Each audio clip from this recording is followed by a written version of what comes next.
What's going on, guys? Welcome back to the channel. Today we are here at Performance Tackle, getting ready to interview Trevor Weeks from Reel Tweeks. Let's get into it.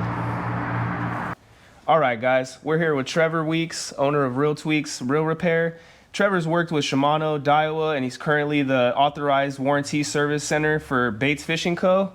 One of the main components, of course, would be a fishing rod, but one of the most overlooked and probably underappreciated would be the reel. So give us a breakdown on what us fishermen tend to overlook when it comes to fishing reels and bait casters, stuff like that. So typically when you go to a store and look for a bait caster, most people, the first thing they see on a box is how many bearings the reel has, right? Okay. Oh, cool, this one has 14 bearings. Well, Yeah. you got to look at the quality of the bearings and where those bearings actually sit in the reel, because a lot of times it'll cause more problems than actually help you if it has more bearings. Having more. It's more stuff to go wrong. Especially fishing in the salt, bearings tend to go pretty quick. So Awesome. I think that's something a lot of people overlook. They see the tag saying how many bearings it has and they get excited, and they don't really do their homework on, you know, how well it's actually going to hold up or how well it's built. Definitely. You know, and then you can get into gear ratios and things of that nature. It's like any sport, you know, you could go out and hit a round of golf in Converse and Big 5 clubs, but you're going to do way better with a set of clubs that fit you and good shoes, and you know, so it's the same with fishing. It's any technique, you can really dial it in with what bait you're using, how fast you want the retrieve, how much drag you need, how you set the reel, things of that nature. So I think there's a learning curve for sure, but once you start kind of diving into the mechanics of the reel, you can really dial it in. Definitely, definitely. Now, for baits, I know you're just the authorized service center now for baits. Why baits? What made you go with them? What makes them special? What makes them different from the other reel that's out there, you know? Sure. So with baits, it was very down to earth and easy how I kind of started with them. I had a buddy, Kevin, put one of the reels in my hand. He didn't say anything. He's just like, "What do you think?" You know, and I felt it. First thing I felt was the clutch, how solid it was. That's something I've always looked for. I can't stand a mushy clutch. It just feels wrong. Definitely. So that's the first thing I noticed, and I got talking with him. Turns out he was repping them. Didn't tell me that beforehand, so he just wanted my honest opinion on it. There's actually a YouTube video of me breaking down one of the reels for the first time. I'd never seen one of these before, and he wanted to see me break it down, give my honest opinion on it. And the owner of the company is super cool, super easy to deal with. It's made here in the U.S., which most is not these days. Of course, you know? Yeah, of course. So it's made here. It's they make them out of one block of metal and CNC the whole thing. Definitely. So there's no, in the frame itself, there's no points of breaking. Right, because a lot of companies piece their frames together, so you have screws here, clips here, stuff holding it together. More things to break. Exactly. So this is one solid piece, so there's none of those spots on the reel that are weaker because it's been cut and now it's held together with a screw and things like that. So really solid reels. They're a newer company, so they have some growing pains, but what I really enjoy about working with them is they listen. Okay. Almost instantly when I'm like, hey, I'm noticing this, they do a running change like that day. Like it's that instantaneous. They're like, cool, we're on it, you know? Sweet. So that's been really refreshing after working with some of the bigger companies in the industry and pulling teeth trying to get stuff changed, you know? So it's been a nice change for sure. Okay. And for the beginner, someone that's new to baits, what reel would you recommend for, let's say, the person who hits the salt, freshwater, to cover all bases? What would be the starting reel that you would recommend? I would say go with the Salty 150. Okay. I have a few upgrades you can do to it as well to make it pretty much bulletproof in the salt. Bearing-wise? Bearings, bushings, and then it's good to go. I mean, the 150 size gives you a little more spool capacity because they have a 100 size. It's one of the lightest reels on the market. It's pretty crazy, the Hundo. but you have a little bit smaller of a spool capacity. So for somebody just getting into it that wants to do multiple applications, I would say go with one of their 150 size reels. It just gives you a little more, like I said, line capacity to, you want to go fish some calico, you can. You want to flip docks for spotties, you can do that. I would suggest to go with the 150. Okay. And for the warranty, what is the whole warranty with baits?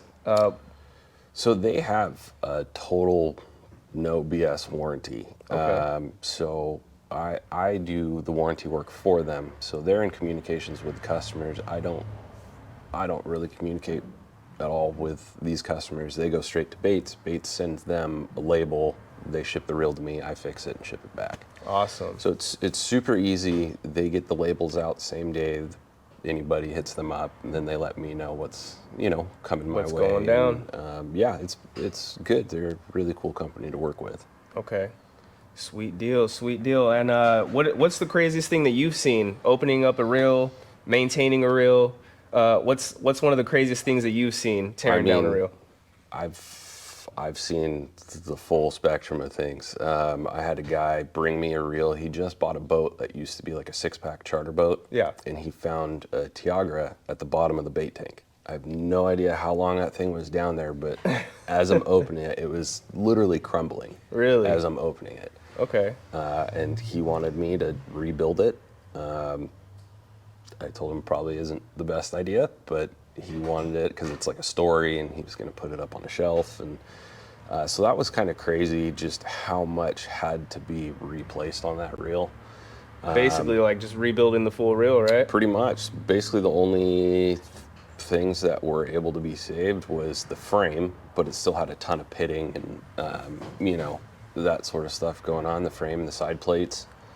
The spool we had to replace. There was holes eaten through it from the corrosion. And probably the weirdest thing is I've had a wasp come out of a reel before. Really? Somebody shipped me a wasp.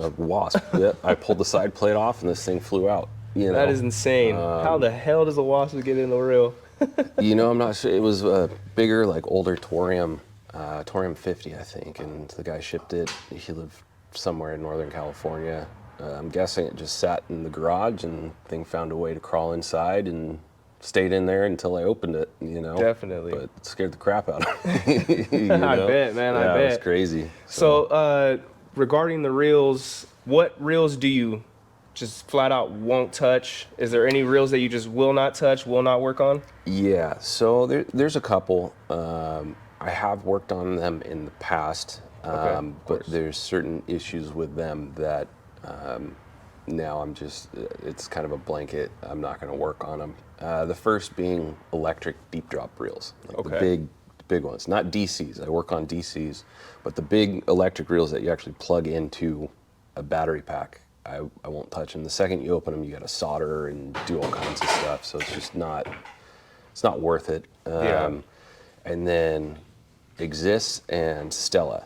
Okay. So those reels, they're at such a high-end price point, the parts are super expensive. So working at Shimano, I have seen tech have to go through 6 or 7 sets of gears to get that reel to feel good again. Yeah. Those are brand new gear sets from the factory. But Man. any little minor scratch or anything on those gears, You'll feel it. And at that price point, you want that $1,200 reel feeling extremely smooth. Of course. I can't cover the cost of 6 or 7 sets. Too much overhead costs. Yeah, and a customer doesn't want to see a bill that the bill's more than what the reel's actually worth. I see. So with those reels, I don't do it. You know? And then there's a few reels out there that you need specialized tools to open. I fully break down reels and deep clean them. So if I can't fully break the reel down, I'm not going to do it. The MQ reels from Diawa need a special tool to pull that side plate off. Okay. So, and they don't sell the tool. So I don't do those. And then there's little things that I can't do, like Accurate, their anti-reverse bearing. They have a special press to pull out and put that in. I see. And there's no way to do it without that press. So with Accurate, I absolutely can work on them, but if your handle's flying backwards, you just got to send it straight to them because I won't be able to change that anti-verse out. Okay, okay. And working with Shimano, Daiwa baits, I mean, you've pretty much had your hands on a wide variety of reels. What reels do you run with? Let's say you're fishing the wall, the harbor, maybe PV. Sure. What reels do you work with? The reels I usually use in the 100 to 150 size, I'm running pretty much all baits now. Awesome. When you step higher than that, I love the Diawa Coastal 200. They have a Coastal 150 that I'm not a big fan of. The 200, the old black and blue one, I fish that for my 200s, and then my 300s are all Corrado 300 EJs. Awesome. You know, the old green ones. They're super solid reels, and they just keep working. Okay. Yeah.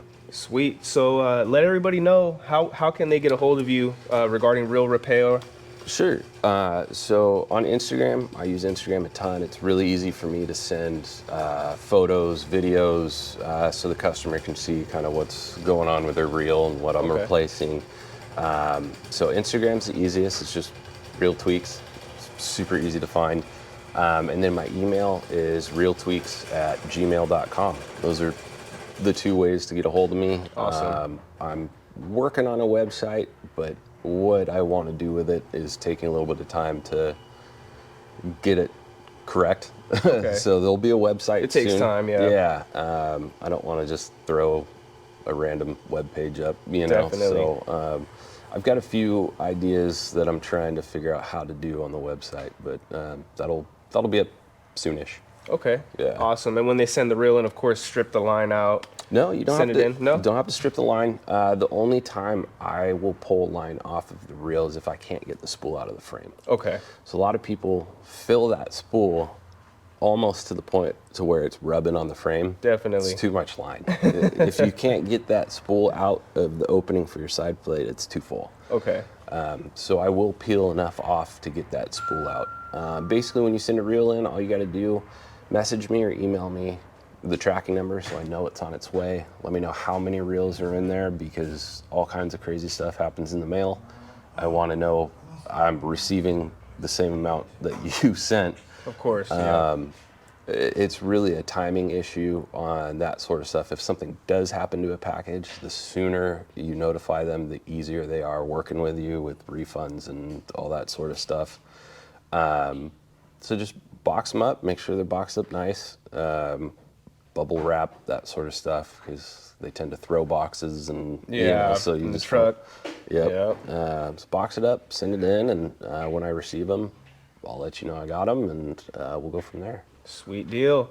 All right, guys, make sure you guys stop by Performance Tackle and make sure you guys check out Trevor. Send in your reels for him. He works day in, day out to keep fishermen like us on the water. Thank you guys for watching. Catch you guys on the next one. Let me know when you guys need some stuff fixed. Yeah, I definitely need my DC serviced. Let me show you my tranks real quick. Let me pull my tranks out real fast. Yeah, man, I'm not sure what's going on. This is the level wind, right? Yeah. Here. Is it getting You see, I don't know why it does this little, you see how it has a lot of play? Yeah, that's a ton. Man, I've never, because this one doesn't really have much play like that. Yeah, you want Hardly any. Yeah, you want a little bit, but that's a lot. Yeah, that's straight out of the pack too. It's been like that. Crazy. Yeah, that's a lot of play. Yeah. That's crazy. Yeah, I'm not sure what happened there. You said it's been like that since day one? Since day one, since I pulled it out of the box. I figured it was just, maybe that's just the way it was. Yeah, no, that's a ton of play. Right? So, I mean, yeah, we can What's up, Artemis? How's it going, brother? What's happening? How you doing? Good. Just coming in to get some baits or what? Yeah, stocking up. There you go. I should have yours done in the next couple days. Oh, awesome. Yeah. Cool, thank you. Yeah, I mean, that's what I would recommend is probably getting a new pawl that sits in there. Okay. And then a new level line piece itself. Just because it almost looks like they just bored the hole a little too big. Okay. You know what I mean? You think it's a warranty defect or you think it's something that, I'm not sure. If it came like that out of The box. I would say it was a warranty issue. But how long ago did you buy this thing? Maybe a year and a half ago. I've been working with it. That's the thing too. I know they'll probably be like, man, you've beat this thing up. No, I mean it's not too bad. I mean, I would call Shimano and just kind of tell them like, look, I got this. The level wind on this thing is extremely loose. I just bought this thing, and just tell me like, I can swap it out myself if you want to just send me the parts that I need. Okay, and then basically just shoot it to you, so that way you can replace it. Yeah, and then what would you charge for something like that? I'd give it a full service, so it'd just be the $25 service fee. Just $25? Yeah. Really? All reels that I do. 25. $25. That covers my labor, a deep clean, re-grease, and then it's parts on top of that. But if you get them to send you the parts, then you're not paying for it. You know what I mean? And you're gonna want a new pawl. It's like a forked. It goes inside these grooves. Okay. That's what lets it run back and forth. It's like a little piece of metal. Yeah. So I would ask them for the pawl, and I can send you the part numbers later. Awesome. And then I would ask for one of these. Level wind. Yeah. Okay. Because that's super loose. Yeah, that's what I was thinking. You can see it like trailing as you're reeling. Oh, they got swing heads too.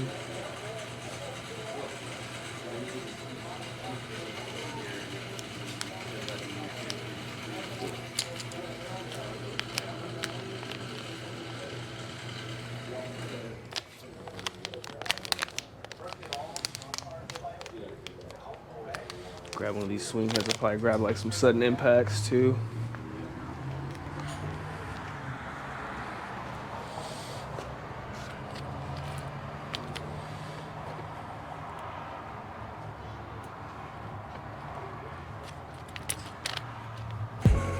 Getting a fresh spool, grabbing a few lures, got some sudden impacts, flat fall.